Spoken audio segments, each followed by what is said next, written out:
তিনিগৰাকী সন্মানীয় বিধায়ক বৈদ্যুৎ বৰদলৈ ডাঙৰীয়া, ডিপ্লুৰঞ্জন শৰ্মা ডাঙৰীয়া, বিজয় গুপ্তা ডাঙৰীয়া,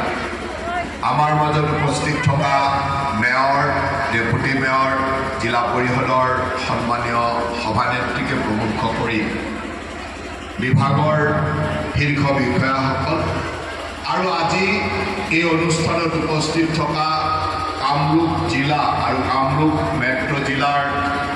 আই মাতৃসকল আৰু এই কাৰ্যসূচী অসমৰ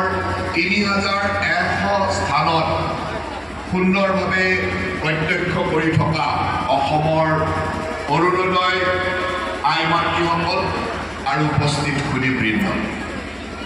জয় জয়তে আপোনালোক আটাইলৈকে মই শুভেচ্ছা জ্ঞাপন কৰিছোঁ।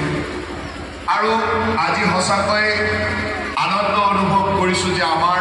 মাননীয় মুখ্যমন্ত্ৰী ডক্টৰ হিমন্ত বিশ্ব শৰ্মা ডাঙৰীয়াৰ মানস পুত্ৰ এই অৰুণোদয় আঁচনি অৰুণোদয় ৩ৰ পুনৰাৰম্ভণ কৰিবলৈ ওলাইছোঁ। ২০২০ চনত আমাৰ মাননীয় মুখ্যমন্ত্ৰী